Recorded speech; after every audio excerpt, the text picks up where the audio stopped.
Do you want to clap and I'll hold it? All right. I'm going to clap this time. Ready?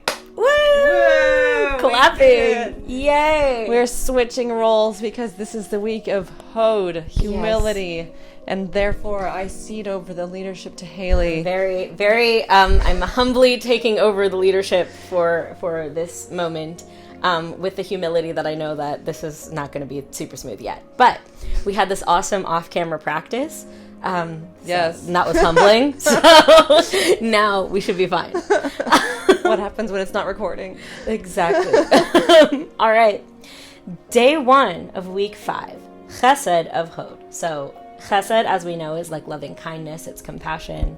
And then Hod is humility. So we're going to be talking about those two aspects. We're very inner dominant today, but not like self-debasing humility. That's one thing that's really important in this. Healthy humility is not demoralizing, exactly what you said. It brings love and joy, not fear. Humility that lacks love needs to be re-examined for its authenticity. Sometimes humility can be confused with low self-esteem, which would cause it to be unloving. Confused with low self-esteem. Oh my god, because if you're too humble, it's like you don't have any self-esteem or you don't have enough. I love that. There are people who be like, yeah, I'm humble, but really it's like, no, you're not humble, you are really low self-esteem. I don't know what the adjective would that be, but self-deprecating. You are not healthily humble. I also love this idea of having good self-esteem means that you are loving. It means that you love yourself and that you can love others.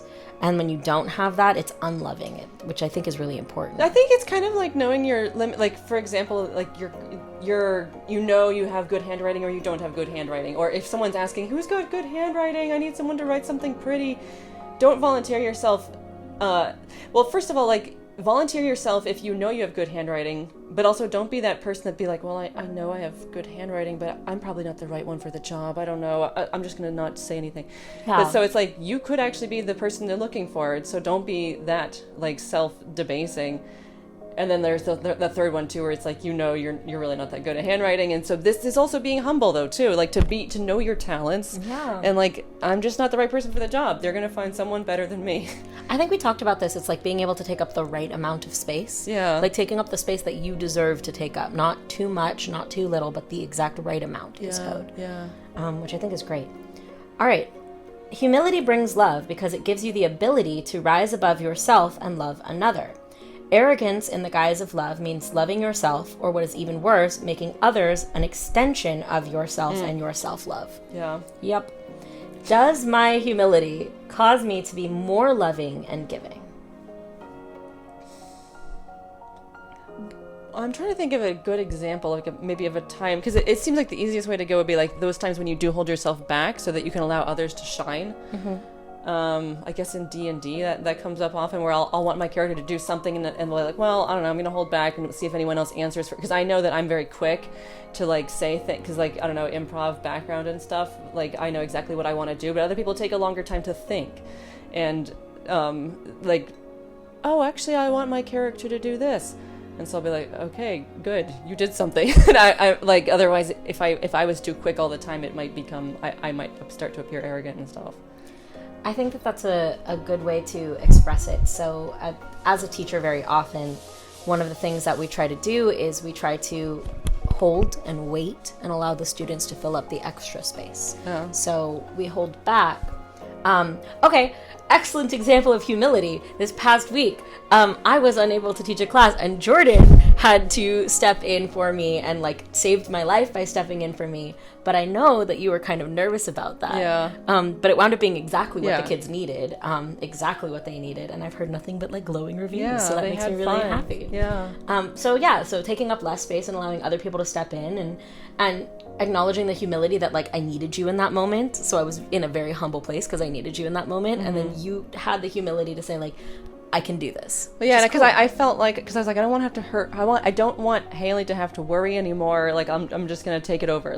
We tried to reach out to other subs and stuff, but who are more qualified teachers. I haven't taught in a while, and like, I don't know, I guess no one ever got back to you, so... Folks got back to me and they were like, we can't do it, or then some folks didn't get back to me at all, and it was just like, I was nervous. Yeah, and so, like, yeah, I felt bad for you, too, because I didn't want you to have to worry, or our collective boss to have to worry anymore, and so I was like, okay, I'll step up.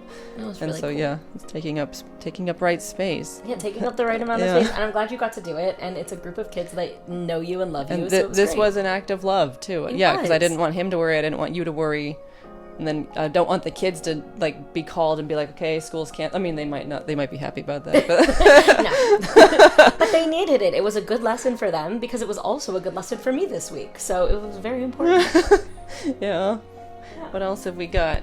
We've got, does it inhibit or constrain me? Am I humble and happy, or humble and miserable? What an excellent question. Yeah. So does it make me less than I am? Or, like, does my humility make me unable to take up the space I need to take up? Does it make me miserable, or does it make me happy? So I like being in a space where I know I can do something, but I choose to allow other people to do the thing. That's a much more comfortable space for me than to be in a space where I acknowledge that I need something, and I just can't get it done. And so I need other people to step up and step in. So I think I'm a lot more comfortable and a lot more happy when, like, I know that I'm capable, and it's fine, and I choose to allow others to shine in that moment, than when I know I can't do something and I really need somebody else to step in and step up. I don't know if I can relate to that in recent life, but, like, in younger life, because it's like, you grow up with the same people for the most part if you haven't moved around too much from elementary to, like, middle and high school, and so when somebody would be like, using the handwriting example, like, this seemed to happen often where they'd be like, who's a good artist in the class? And usually what I would do is wait for someone to say my name. I don't know if it was like an arrogance thing or what, but it's like, I know someone's going to say my name because they know me. And, like, they know that I'm a good artist. And so I would not volunteer myself. But then when I got to, like, college and stuff, and there's people that don't know me because they're from all other states and whatever, then I started to have to volunteer myself. And so that was interesting to have to do that. So I'm not really sure if that stands as, like, a self-esteem thing or if that's an arrogance thing or whatever. Like, I don't think it's arrogance. I think that it was appropriate for the situation, right? Because when you had people who knew you, you didn't have to assert yourself in the same way, because your assertion of yourself, yeah, but, like, to still be like, hey, you guys know I'm an artist, like, that kind of thing, instead of waiting for someone else to say my name. I don't really know, like, that's kind of confusing to me.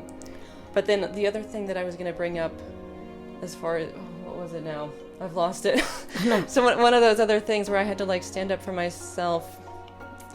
But anyway, like, as far as, like, recent times, I can't think of a time where I've had to really get someone else to stand up for me, like, to drive me somewhere or what. I mean, yeah, I moved houses and I had to ask friends to help me move, but otherwise I would have had to contact a moving company or something. So that, I don't think that's quite the same thing, because it's not like I was in a real peril, something like that. Yeah, I mean,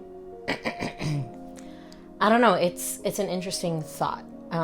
Where is my humility, like, you know, because of a choice, and where is my humility because of a need, and how can I enjoy both of those, I think, is important. Yeah, but I don't think it makes me miserable anymore. It might have in the past, but yeah, today, no, I don't because that's what it was, because, like, there was one time I went into an audition for in college band, like, because you had to audition every year for which band we were going to be in, and so it's like, 'cause I was trying to work this, like, after school job, and so what I did, instead of telling them, like, what I could do, I was like, well, I can't do this and I can't do this, and I was, like, trying to be humble by saying what I can't do as far as the times of the different band, because the different bands rehearse at different times, and so I should have just told them, this is what I can do, and be more clear. And I don't know, in my mind I thought I was being humble and stuff, and somehow that was going to help them, but, like, I could see one of the directors who was in the audition, like, his face slowly getting more, like, confused and kind of angry as he didn't quite understand what I was saying, and it's like, that makes sense. I should have just said what you can do. Yeah, and yeah, I think this was a case of self-debasing, like where it's like I was trying to be humble and like I know I'm just one more student, but I would really love to be in this band because it works better with my schedule, and even if it's a higher level band. But so yeah, I should have just said that and said what I need and what's best for me, instead of trying to like get around sort of that they get the picture, maybe something like that. Yeah, just like say this is a higher level band and it works with my schedule. Yeah Exactly. It's hard because you don't want to be that person who's like comes off as arrogant. Yeah. But also if you do it the other way, then you're not getting your needs met. So yeah, I never got that job in the end. I'm sorry. But you learned a great lesson. Yeah. All right. Before praying with exercise for the day, yes. I should say that. Exercise for the day. Before praying with humility and acknowledgement of God, give some charity. It will enhance your prayers. It's like all those people that sit outside the Western Wall. Yeah. They know what's up. Yeah. Give some charity, and then charity pray before with praying. Yeah. Usually I pray at night though, so I'll have to figure out how I'm gonna do that. I mean, put it in a tzedakah box. Yeah, that's true. That's the easiest way for me is just like in your little tzedakah box, put a little amount. I need to get a tzedakah box. I'd like to get a pretty one. We should make a tzedakah box. Some. I've never had one before. Oh my god! Let's make a tzedakah box together. Okay, that's your other exercise for the day. Make a tzedakah box. Yeah. I think we've talked about what tzedakah is, but just in case we haven't. Oh, tzedakah is charity. It's giving charity, but tzedakah, it actually comes from the Hebrew root tzedek, which means justice, because for Jewish people, charity is not something you do out of the kindness of your heart. It's something that you do because you have a duty to do it. It's part of justice. Right. Yes. It is correct. It is right. So, and which means it's also an opportunity for you to do something that you should do. So we give tzedakah, and then we pray, or we give tzedakah and we do other things as well. But giving tzedakah, important. We'll make a tzedakah box. Yeah. So that we can do that before we pray. Yeah. It's another way too that Judaism and Islam are close. Very close. In the tenets of Islam, they have the same thing, essentially. So yeah. Cool. Thank Yay. you. Good job. I did it. Yeah, you did it. We'll see you it. tomorrow. Thank you for joining us. Bye.